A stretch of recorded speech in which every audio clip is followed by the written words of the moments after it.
El estoicismo constituyó la primera gran filosofía helenística, no en el tiempo, sino sobre todo en el poder que significó, por la cantidad de seguidores que alcanzó y por la historia que tiene.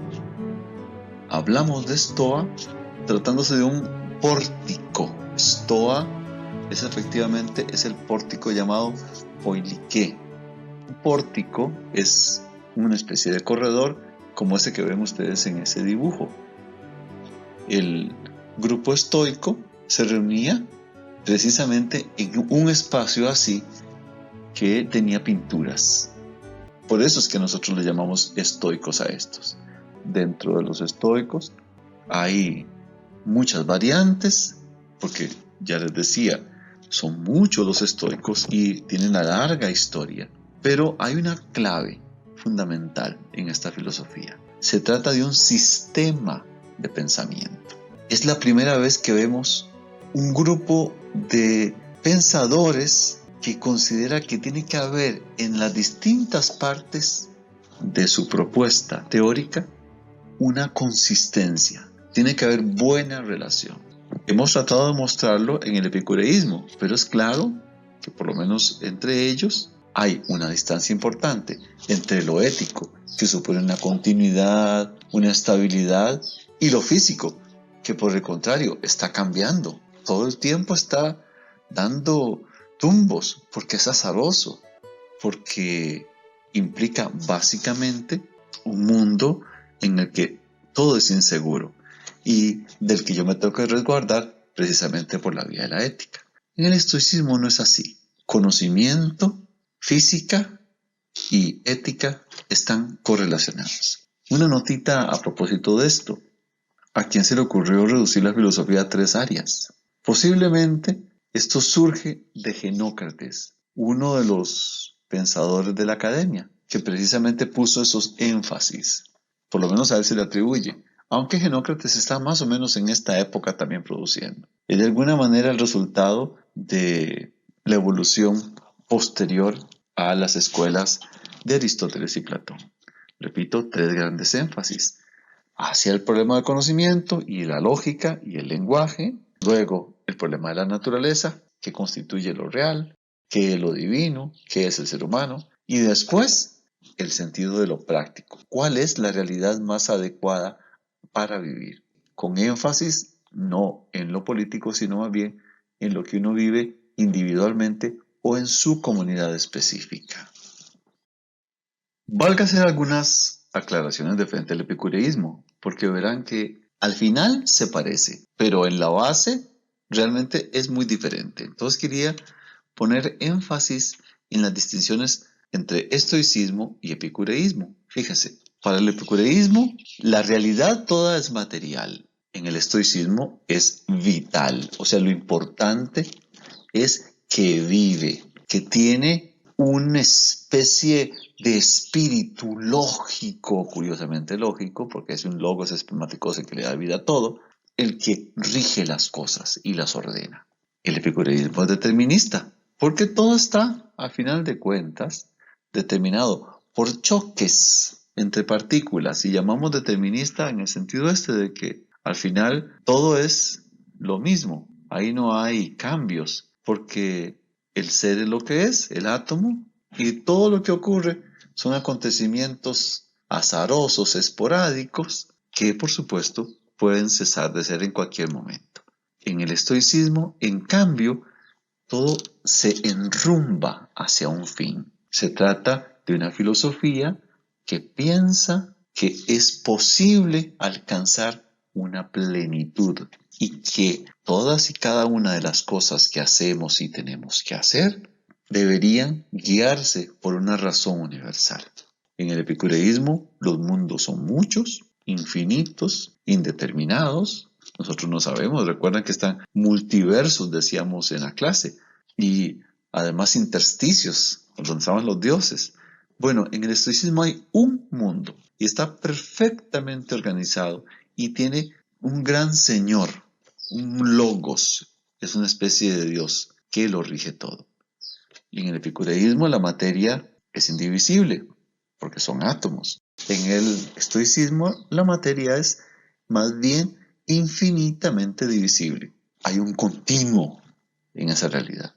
En el epicureísmo los dioses no se preocupan por nosotros, ya eso lo sabemos porque están en intersticios. Y en el estoicismo, en cambio, nosotros dependemos de una razón divina que está metida en la realidad, que la organiza, que le da sentido, que además la vitaliza, o sea, la llena de su energía, de su vida. El estoicismo tiene varias etapas. Ya les digo que no se quedó en una escuela pequeñita, en absoluto. Más bien tuvo multitud de seguidores. Tenemos quizás una época que podemos denominar el clasicismo del estoicismo, que es el estoicismo antiguo, cuyos desarrolladores fundamentales son Zenón de Sitio, al que se le atribuye ser el primero. Vean que es de Sitio, eso es de Chipre. Ya no vamos a volver a ver filósofos estrictamente de Atenas o de las ciudades más reconocidas. No, vienen de todas partes. Cleantes de Asos, ahí pueden ver las fechas para que tengan una idea. Crisipo de Soles, el más importante de todos. Diógenes de Babilonia, que ya es un poquito más tardío. Antípater o Antípatro de Tarso y Apolodoro de Seleucia. Estos últimos, desde Diógenes en adelante, son reconocidos como de los antiguos, pero ya están en una época de revisión de la doctrina. Punto central del estoicismo antiguo es que habría un acercamiento a dos corrientes de filosofía. Por un lado, Heráclito, ellos son portadores de un pensamiento heraclíteo que consideran que precisamente Heráclito es el señor de la filosofía que mejor les ha ofrecido argumentos, sobre todo por aquello del flujo, aquello del movimiento en encuentros, pero un movimiento lleno de fuego. Aquí es muy importante ese elemento. Y por otro lado, una moral cínica, que obviamente tiene que ver con aquello de Diógenes, personaje ¿verdad? Tan libertino, tan lejano de las buenas costumbres, diría uno, pero es uno que se entrega a la naturaleza, que se hace uno con la naturaleza. Y esa es la clave. Ellos son materialistas, pero es un materialismo lleno de vida y ya es una la materia la que existe. Y además hace un énfasis en lo ético. Eso es como importante, porque al final estas filosofías todas van a tender a desarrollar mucho la ética. Una cosa característica de este estoicismo es que estaban en polémica constante con los escépticos, que es un grupo evidentemente que gusta pelear, que gusta atacar y que les gusta atacar especialmente a los estoicos, que les parecen como, digamos, los sparring que diría uno en el boxeo, ideales, porque son como los enemigos por excelencia y aquellos con los que uno debería enfrentarse. Y también tienen polémica con los epicúreos, porque los epicúreos tendrían una visión complicada de lo ético, básicamente porque los epicúreos tienden a la búsqueda del placer, una pasión, lo cual en el estoicismo no se ve para nada bien. Vean nada más para que calculen cuando se funda aproximadamente el estoicismo, el año 300, ya habrían pasado unos 30 años en que está en desarrollo el grupo de los del Liceo. Teofrasto todavía está ahí, pero ya la escuela ya no tiene Aristóteles. Entre los académicos estuvo hablando un tiempo Speusipo, pero después Genócrates. Y ya la filosofía platónica se hace un poco diferente.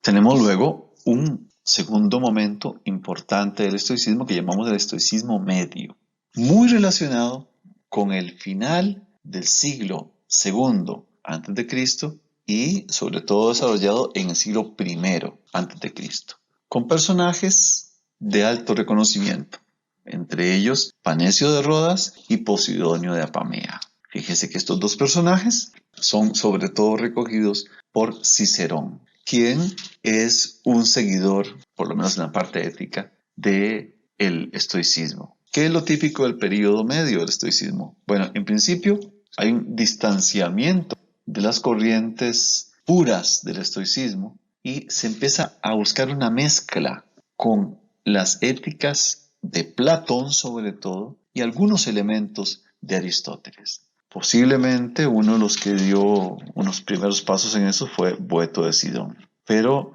sin duda los grandes desarrolladores de esto fueron Panecio y Posidonio. De ellos vamos a hablar después de esta lección.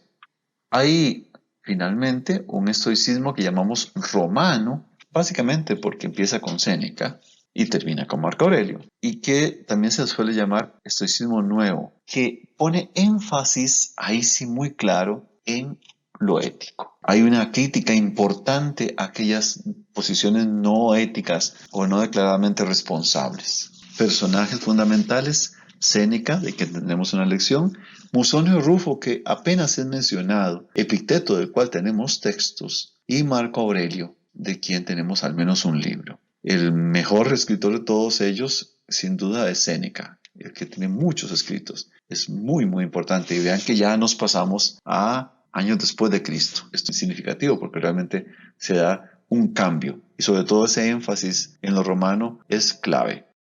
Hablemos de los primeros dos grandes estoicos. En primer lugar, Zenón de Sitio.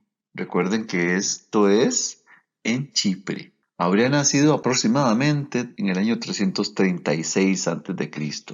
Vean qué época muy cercana a la muerte de Aristóteles. Él habría fundado su escuela, que le llamamos la Stoa Poikile, es donde estaba, y por eso se les llamará a ellos estoicos. Recuerden, es el pórtico de las pinturas, aproximadamente en el año 300. Y había vivido hasta el año 262, lo cual supone que evidentemente maduró plenamente la escuela. Dentro de sus cosas personales, se suele decir que es el primer filósofo que relaciona filosofía y comercio, por lo menos trabajó como comerciante, aunque se supone que pierde todo en un naufragio. Se supone también que habría tenido alguna participación en política, como pueden ver ahí, con una cercanía a los macedonios, que ya saben que estaban en la época peleando por el poder. Otro personaje muy importante que ya habíamos mencionado, pero que ahora quiero destacar con un poquito más de énfasis, es Cleantes de Asos, que habría nacido un poco después, pero vivido bastante más, 30 años más que su maestro. Se supone que él se deja morir de hambre. Vean que Zenón también habría muerto de forma voluntaria. El estoicismo no ve mal morir porque uno quiera. Más bien es un asunto como pertinente si corresponde. El suicidio no se ve mal. Cleantes habría sido una persona pobre, vivió en Asos, la ciudad esta donde Aristóteles hizo su primera comunidad específica. Ahí se reunió con los amigos de él, platónicos, que se fueron de la academia, al frente de Mitilene. Y Cleantes, repito, habría vivido ahí y luego se fue para Atenas a estudiar con Zenón. Era un espíritu severo de la escuela, muy exigente. En general, los estoicos son muy firmes en sus posiciones, muy radicales. Tanto así que polemizaban de manera particular con aquellos que se iban en paralelo, que discutían las cosas y ya no aceptaban las bases de su pensamiento. Uno de esos es Aristón de Quíos, al que no vamos a referirnos más que en este momento y solo de pasada. Aristón habría sido una especie de estoico porque aceptaba las tesis en ética, pero no aceptaba las tesis de física ni tampoco la teoría del conocimiento. Y entonces Cleantes le discute de manera particular. Aristón hizo sus propios discípulos. Y estando ambos, Zenón y Aristón, trabajando, el que se hizo más famoso fue realmente Zenón, que tuvo más discípulos y que tuvo más seguidores.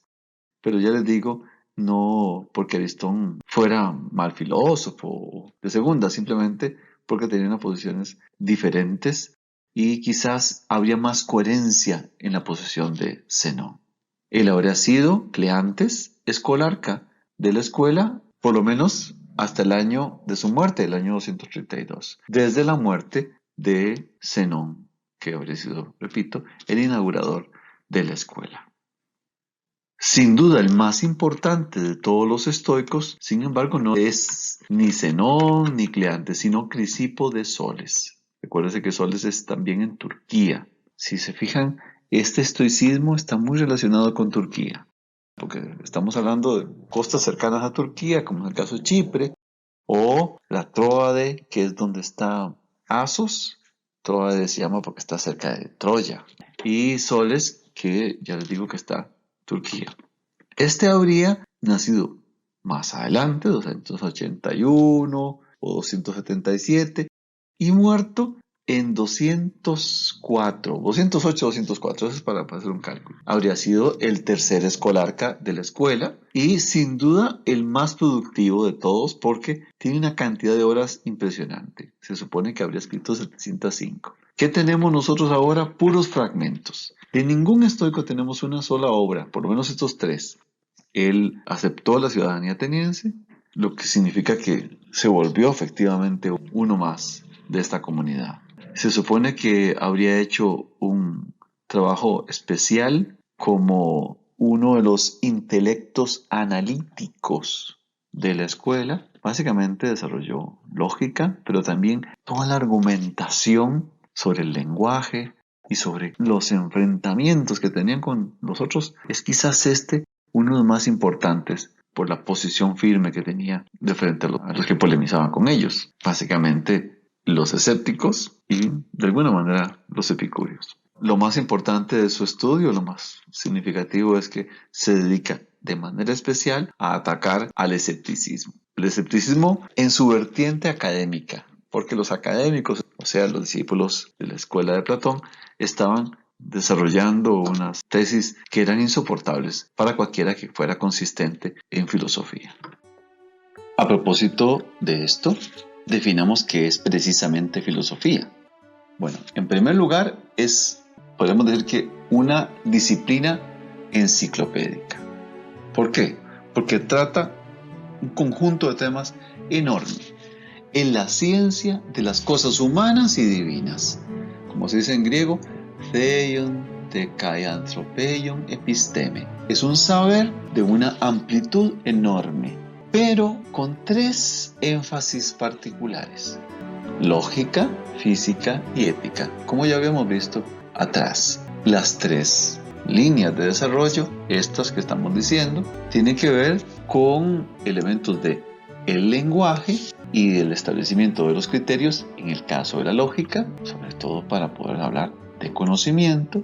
Luego, la parte de la física es una suerte de ontología general, algo así como lo que habíamos visto respecto de Aristóteles sobre la entidad, pero esto incluye evidentemente todos los objetos que pueden caber dentro de los entes. Y entonces deberíamos hablar sobre los seres vivos, sobre todos los entes físicos, sobre los seres humanos y, por supuesto, sobre los dioses, porque como les decía, tienen un papel preponderante. Esta física, entonces, es una visión de conjunto. Ahí está, digamos, el énfasis enciclopédico del estoicismo. Por otro lado está la ética, que básicamente ya sabemos que es una filosofía de lo práctico, pero que en ellos tiene un énfasis particular o un apellido fundamental: virtud. Una virtud que nos va a llevar a la felicidad, pero nuclear. Usted va a tener que ser virtuoso. Si usted no asume eso realmente de forma radical, entonces usted no es realmente estoico. Estas tres áreas, como lo había dicho al principio, se sistematizan. ¿Por qué? Porque están interconectadas y están las unas subordinadas a las otras. Vamos a ver en qué sentido. La lógica permite a la física y la física es la que propicia la ética. Y para esto se utiliza una imagen que es muy clara. Diríamos que la lógica es como una cáscara para una clara, que es la física, que envuelve una yema, que es la ética. Literalmente, este huevo de la filosofía está protegido por la lógica, pero lo nuclear está en la ética. Hacia eso vamos, y eso es realmente lo que hace que uno sea filósofo, que sea una persona virtuosa. Hablemos de aspectos lógicos en el pensamiento de los estoicos. En primer lugar, habría que señalar lo siguiente. La lógica trata dos temas de manera particular. Uno es la forma en que nosotros debemos razonar. Básicamente se trata de una retórica, no una ciencia para convencer, sino una ciencia para expresar de manera adecuada cómo debemos razonar. Si usted es consistente en su razonamiento, tiene seguro el saber. Entonces esto es fundamental, porque vean que la retórica no tiene que ver exactamente con la teoría de la persuasión o elementos emocionales, ese tipo de cosas, no, tiene que ver básicamente con la formulación de los debidos argumentos. Es como si la retórica fuera equivalente a una especie de lógica del discurso. Por otra parte está la dialéctica, que es, ahora sí, una disposición filosófica que nos permite discutir. En este caso, se trata de una discusión que vamos a tratar de llevar de forma recta, una discusión argumentativa, a partir de preguntas y respuestas. Se supone que esta dialéctica nos permite discernir entre lo falso y lo verdadero. Y ahí, hablando de esas cosas, también distinguimos cómo es que se determinan las palabras y las significaciones. Fundamental en la lógica en general es discutir cómo es que yo sé que algo es verdadero. ¿Cómo es que yo alcanzo a distinguir los posibles errores? Y sobre todo, ¿cómo puedo fundamentar un saber que sea de carácter universal? Un criterio que sea exacto. Y no jugar con las palabras o jugar con los razonamientos para decir lo que me dé la gana. No, se trata de buscar aquello que nos asegure el saber. Los estoicos, que se enfrentaban tanto a los académicos, sabían que esos académicos eran terribles, porque ya empezaron a discutir casi cualquier cosa, casi a destruir el pensamiento que intenta alcanzar la verdad.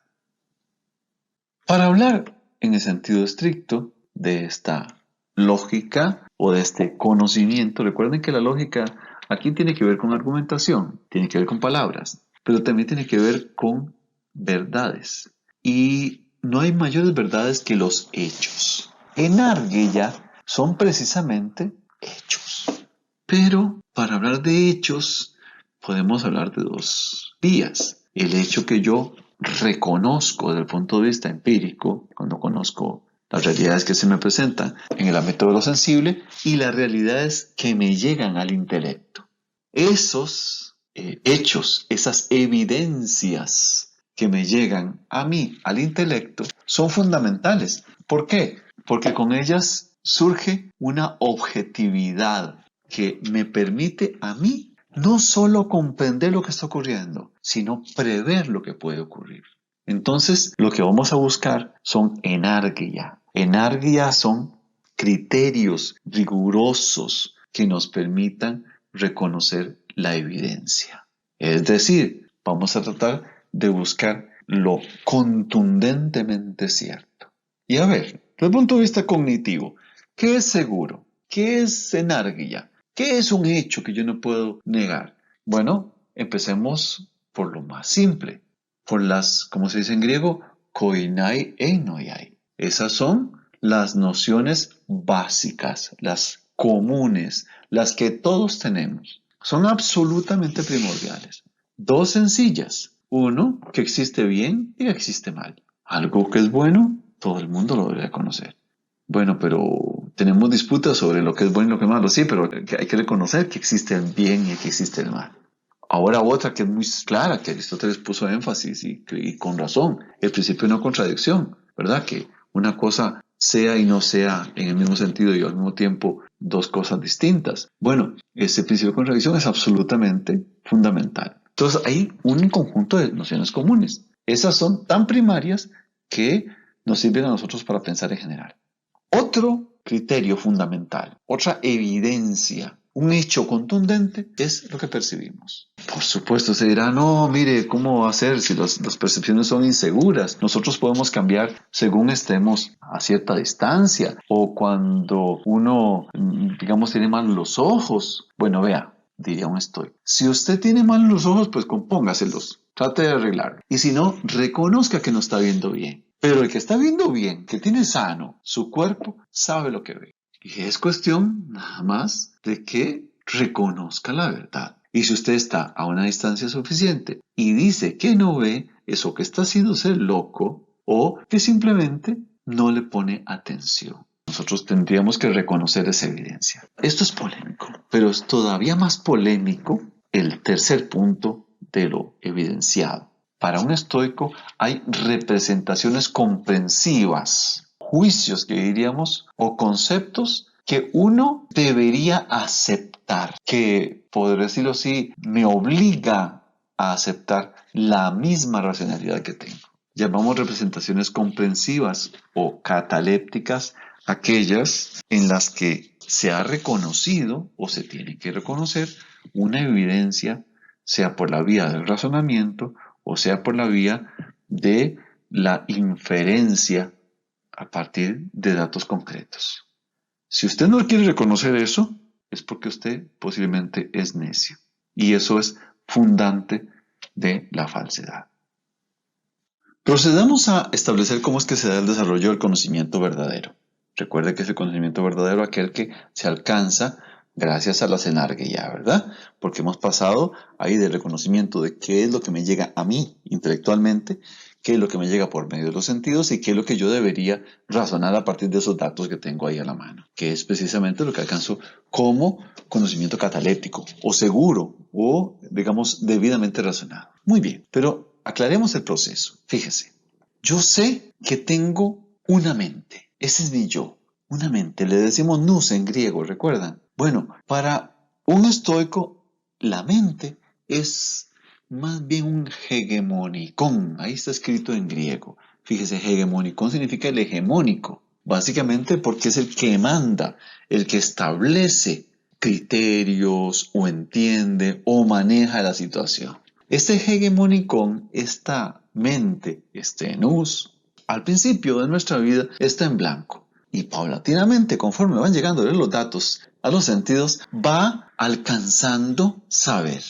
Nosotros sí, y eso es una cosa fundamental, no llegamos a captar universales como si fuesen objetos que estén en otro mundo. Eso no los conocemos. Nosotros conocemos nada más que los universales que establecemos por la vía del razonamiento, por la vía del lenguaje. Entonces, lo que nosotros tenemos realmente son datos sensibles y a partir de ellos vamos elucubrando, estableciendo relaciones y conexiones y a partir de ahí establecemos conocimiento. Pues bien, esos datos sensibles en el intelecto son neumai. Neumai es como si fuera espíritus. Fíjese qué curioso, la palabra neuma significa respiración, como si fueran alientos divinos. Pero, repito, son datos que llegan de los sensibles. Esos datos, cuando yo estoy viendo, cuando estoy oyendo, eso es lo que me llega. Bueno, ¿cómo se define? Esa es la clave. Esos alientos, esos espíritus que llegan y se conforman en nuestro nous, en nuestro hegemónico, habría que entenderlos de esta manera. Llegan por la vía corporal, por nuestra fisis, por nuestra naturaleza. Esa es la que recibe, obviamente, el ojo, el oído, el tacto, etc. Y se traslada luego por vía anímica. El alma es la que maneja lo que tiene que ser móvil en el cuerpo. Y es la que tiene esos impulsos o la que mueve todo acá. Esa alma traslada la información al hegemonicón, que yo he dicho que es como un nous. Podríamos denominarlo razón, como logos, que esa es la palabra más propia, es decir, logos. Ese hegemonicón, que es el que manda, recuerden el hegemónico, este hegemónico maneja principios y desde estos establece los correlatos y por supuesto ubica, determina y al final decide qué es lo cierto, qué es lo verdadero. Sobre el conocimiento, valga hacer una aclaración que es muy interesante. Eso está en un texto de Cicerón, pero explicando cómo lo habrían dicho Zenón y Crisipo. Explicado un poquito más por Zenón que por Crisipo, pero en todo caso es así como se plantea. Fíjense, nosotros tenemos, en primer lugar, el conocimiento sensible se da así. Se presenta el dato. Yo estoy, por ejemplo, escuchando a una persona que está gritándome. Bien, entonces yo tengo una disposición, una hexis, una habituación a escuchar eso. Recuerde que puede yo ser sordo, entonces no tengo el órgano, eso ya me dificulta, pero si yo estoy bien, eso se está presentando. Esa es primero la presencia. La presencia supone que yo también tengo una capacidad para recibir. Eso le llamamos dynamis. Esa cosa se está dando para conmigo al presentarse. Y cuando se presenta, yo de alguna manera lo determino. Esta persona me está gritando. Esta persona se está presentando así, hablando duro, o yo le pongo atención a lo que está gritando, lo que sea, no importa. Y yo logro alcanzar a conformar una representación, una fantasía. Pongamos la palabra fantasía, aunque habla solo como de la luz. Faust está relacionado con fantasía, según el estoicismo, y por ahí viene. Bueno, resulta que esa representación que yo logro, esa luz que conformo, esa iluminación que conformo, que es la persona aquí adentro, en mí. Bien, eso es por puro contacto directo de la cosa con nosotros. Muy bien, a eso luego hay que añadirle un paso importante que es el asentir, el aceptarla.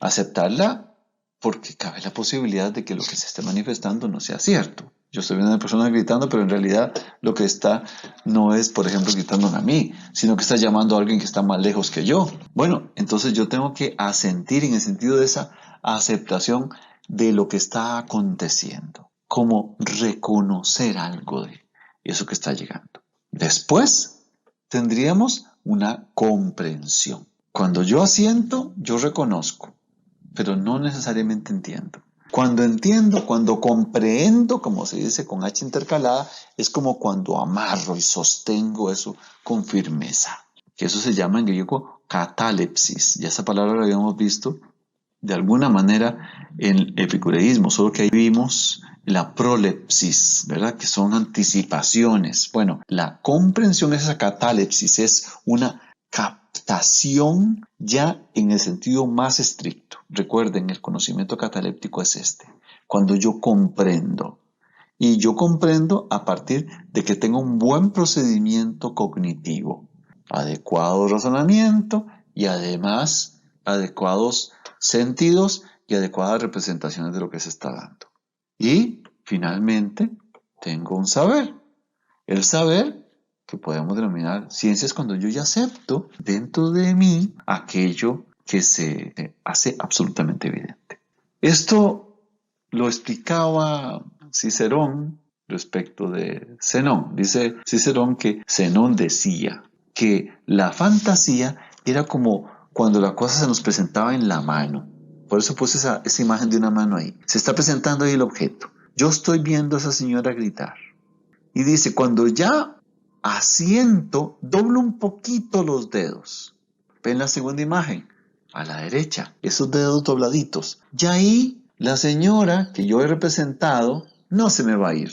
Yo creo que ya asiento, yo ya la comprendo más o menos. Pero cuando la comprendo perfectamente, qué es lo que está, por qué está gritando, etcétera, etcétera, entonces yo hago una catalepsis y cierro el puño. Y ese conocimiento no se me va del todo. Con la cicatátesis, cuando tenés los deditos dobladitos, ya por lo menos se me resbalaba. En cambio, en la fantasía fácilmente se puede ir, uno lo puede olvidar. Y por ejemplo, ya en el asentimiento yo sostengo y en la comprensión yo amarro. Pero cuando yo acepto, dice Cicerón, entonces con la otra mano lo pego en mi pecho. Ven la imagencita de la izquierda. Esa es la idea, que uno logre alcanzar un conocimiento absolutamente certero que pueda reproducir, que pueda repetir. Y eso es lo mejor que podemos alcanzar. Cuando hablamos del conocimiento, en el sentido más pleno, evidentemente, es cuando alcanzamos conceptos rigurosos de tipo racional, que son aquellas representaciones que han nacido porque hemos visto, porque hemos reconocido todo esto, pero además porque nos han formado y hemos puesto un proceso de habituación en esto que nos ha permitido aprender. Eso llamamos los conceptos. Eso es fundamental. Recuerden, ennoia, como se dice, ¿verdad? Son esas representaciones que nos han dado, repito, la educación y nos ha permitido este proceso de universalización con el lenguaje, pero además de captación rigurosa. Hay un punto fundamental cuando tenemos conceptos y es que se puedan convertir en prolepsis, las que se dan de manera definitiva en mi saber, en mi comprensión, en mi razonamiento. Estas anticipaciones, estas prolepsis, literalmente son las formas en que nosotros nos movemos por la vida. ¿Por qué? Porque nosotros vamos anticipando. Suponemos ya cosas que vamos viendo. Y vean cómo plantea esto este texto de Aesio. Voy a leerlo para irlo hilvanando un poquito más. Dicen los estoicos que la razón por la cual somos llamados racionales es porque se llenan de anticipaciones en la primera o quizás segunda semana. Eso es el niño. ¿Ah? La imagen fantasma de interacción del pensamiento del animal racional. Pues la imagen, cuando es recibida por un alma racional, se llama entonces intelección. Recuerden que la imagen es lo que decíamos que es como la fantasía, es el fantasma. La fantasía es que, si quieren, es como la disposición que nos permite lograr fantasmas.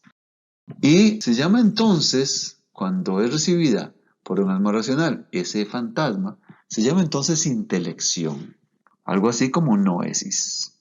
Por eso, todas las impresiones que hieren a los animales irracionales son solamente imágenes, ellos solo logran eso.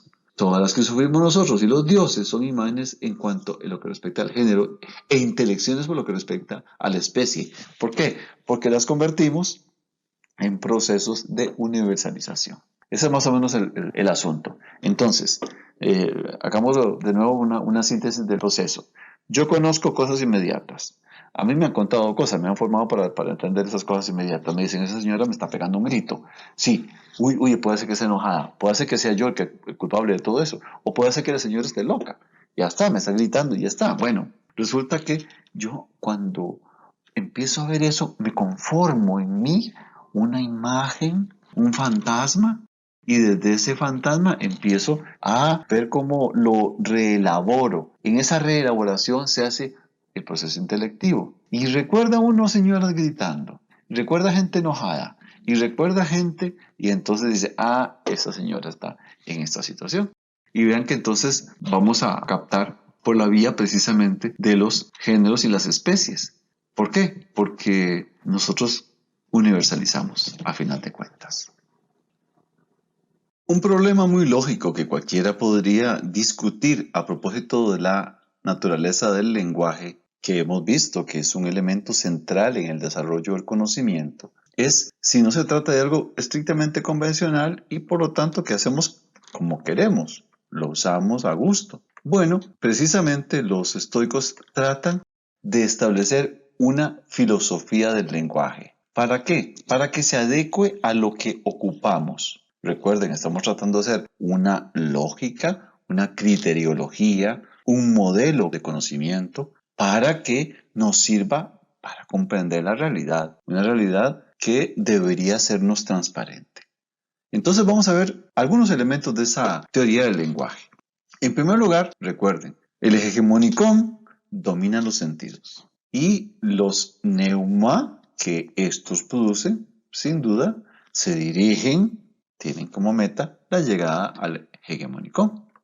Este coordina, pero además produce conceptos, como habíamos visto, y luego el saber. Y a este saber une esto que entendemos por lenguaje.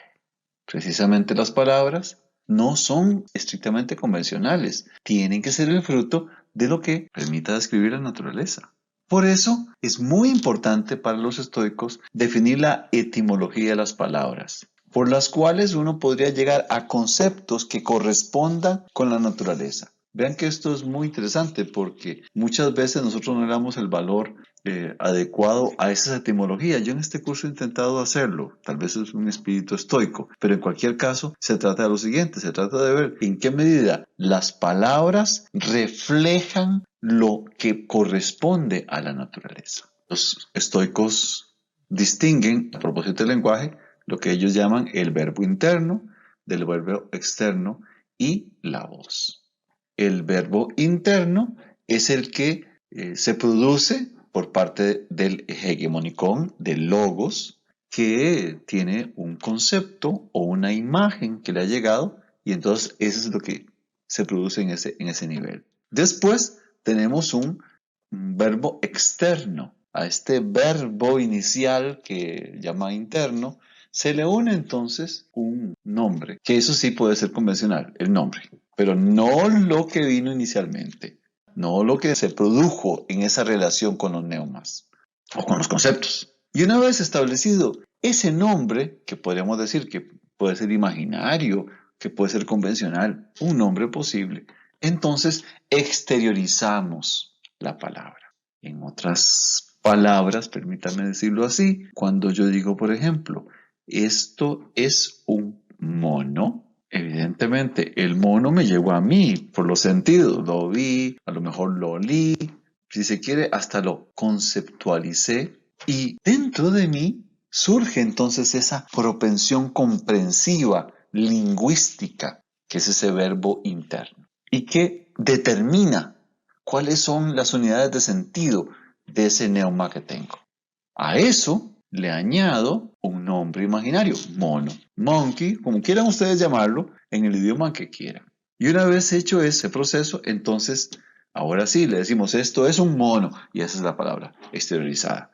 Ven, entonces hay un intento de hacer corresponder el lenguaje con lo que viene efectivamente. Además de este logos que logramos expresar, porque al final las palabras son logos, ¿verdad? Que son el resultado de ese procedimiento racional o de racionalización. Sabemos que existe un logos universal, de donde proceden todos los logos particulares, que serían la fuente, digamos, de lo que se participa cuando uno piensa. El lenguaje debería representar ese logos universal, que son esos modelos comprensivos, esa palabra que todo lo impregna.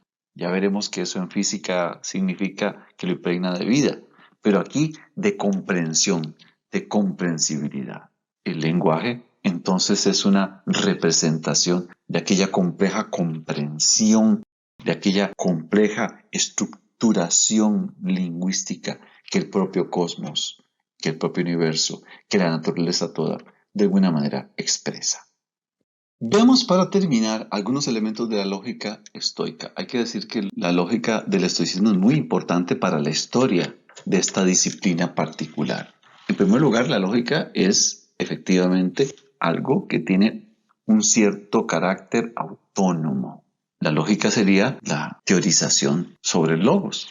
Y esta lógica habría de incluir estos elementos. Eso me parece que es muy importante para rescatar. Una teoría de los significados o de cómo se generan las significaciones. Un análisis de los significantes del lenguaje, o sea, las palabras que nosotros usamos para hablar. Una teoría de los significados en el sentido de su correspondencia a completitudes o incompletitudes, o sea, hasta dónde son expresiones plenas de lo que estamos tratando de expresar. Una teoría de las proposiciones, que a veces son simples, compuestas o que pueden ser afirmadoras de cosas, que son asertivas o que están hablando en ciertos modos específicos, desde lo posible o desde lo necesario. Esas consideraciones, repito, sobre los modos en que uno se expresa. Y además, por supuesto, un análisis de los razonamientos, que es ya parte de lo que Aristóteles nos había enseñado, sin duda. Aristóteles es el más grande lógico de toda la historia, de filosofía griega, por supuesto, pero además posiblemente toda la historia por el trayecto que tuvo. Bien, pero lo que los estoicos añaden no es para nada volátil, una cosa que se pueda despreciar en absoluto. Su análisis es muy importante y aquí tenemos que tomar en cuenta varias cosas. Uno, que ellos distinguen claramente entre un razonamiento válido a un razonamiento verdadero. La verdad es una cosa distinta a la validez. Recuérdense que la validez tiene que ver con que de una proposición se sigue otra o de estas proposiciones se sigue esta conclusión, lo cual puede no ser cierto y no pasa nada. Y además, ellos se preocupan por el problema de la demostración. ¿Cómo se logra la demostración? ¿Cómo lo habría hecho Aristóteles? Además, ellos se sientan a hacer un estudio sobre los sofismas, o sea, sobre las falacias y las paradojas, que son a veces poderosas para la creatividad filosófica, pero ya saben que las paradojas son muchas veces problemáticas. O ya saben que, aunque nos meten en problemas, por lo menos nos ponen a pensar, y eso es como la diferencia. Bueno, esos son elementos que una lógica debería estudiar. Veamos algunas cositas rápidas sobre silogismos en el estoicismo, nada más como ejemplos. Recuerden que los silogismos son razonamientos inferenciales, o sea, yo tengo un conjunto de proposiciones y de eso saco algunas consecuencias. Las inferencias verdaderas de los juicios, o sea, las proposiciones, que llamamos axiomas, vea cómo así lo llaman ellos, axiomas, producen enlaces entre objetos o comprensiones de los objetos que nos permiten hablar sobre las cosas. Eso es fundamental. O sea, los silogismos deberían referirse a lo real, no hacer juegos. Y en ese sentido, la distinción esa con respecto de la validez es muy importante, pero a sabiendas de que yo tengo presente qué es lo verdadero y qué no. No me permito jugar con esas cosas. Bueno, ellos consideran que hay 5 formas de silogismos, lo que ahora denominamos modus ponens, que es en sencillo lo siguiente: si A implica B, entonces podemos decir que esa implicación supone que en el dado caso en que se dé A, seguro que se va a dar B. Eso es lo que llamamos un modus ponens. Ejemplo, si es de día hay claridad. Es así que es de día, por lo tanto hay claridad. Y el modus tollens, la segunda fórmula, que es muy sencilla. Si existe A, existe B. No existe B, por lo tanto, tampoco existe A. Fíjense que aquí negamos la segunda cuestión, porque es un efecto de A. Eso se llama modus tollens. Es el ejemplo tal vez así, sencillo. Si es de día, hay claridad. Es así que no hay claridad, luego no es de día. Muchas veces esto es muy sencillo y es muy evidente. También podemos hablar a propósito de las contrariedades o las contradicciones. Si A y B no existen nunca al mismo tiempo, recuerden que pueden ser contradictorios, es así que existe A, luego no existe B. O al revés, existe B, por lo tanto no existe A. Vean, esa es simplemente por contrariedades. La otra formulación, o existe A o existe B. Es así que existe A, luego no existe B. Se parece al anterior, pero este es el o, la clave. Y el otro, en cambio, era una implicación, un efecto. Y finalmente, o existe A o existe B. Es así que no existe A, luego existe B. Pero entonces ahí simplemente en negativo, para atrás y para adelante. Esos son los silogismos aparentemente simples. Y fíjense que todavía los seguimos usando, porque son absolutamente básicos. Así que la lógica estoica no es para nada despreciable, todo lo contrario. Terminemos hablando sobre las categorías que plantean. Recuerden que las categorías son los mínimos que uno utiliza pues para predicar. Las categorías deberían corresponder con lo que es, con lo concreto. Y podríamos decir que esto tiene un alto sentido y un alto significado para toda realidad posible. Pero también tenemos ciertos universales. En el orden más universal podemos decir que está el ser. Lo más individual está evidentemente el individuo, el Tarjekaston se llama. Y hay algo que es todavía de orden un poco trascendental, porque se lanza a cierta mayor universalidad, que es la noción de algo. Fíjense que esa noción de algo es trascendental porque está incluso por encima del propio ser, porque el ser sería algo, igual que el individuo sería algo. Entonces, estos son categorizaciones básicas, digamos, dentro de una lógica ontológica. Vamos a las categorías más sencillas, cosas que ya conocíamos por Aristóteles, pero aquí son replanteadas. El sujeto. Ellos no se ponen a hablar del problema de que si es una sustancia, que si la sustancia es la esencia, no, es simplemente el sujeto. Es la materia primera de todos los seres. Llámele usted sustancia, llámelo como lo quiera, pero es un sujeto. Está en el orden de lo lingüístico. Cualidad es lo que caracteriza una cosa. Y yo no puedo separar de la cosa. Eso es fundamental. Modos de ser. Aquí son diferencias relativas al sujeto. Son formas en que se expresa. Hay muy diversas, muy cambiantes. Las cualidades son más estables. Otra fundamental, las relaciones. Cuando decimos que algo está relacionado o que es relativo a algo, es simplemente que tenemos una cierta conexión. Como cuando yo digo que yo soy el primo hermano de fulano de tal. O esta persona es mi compañera.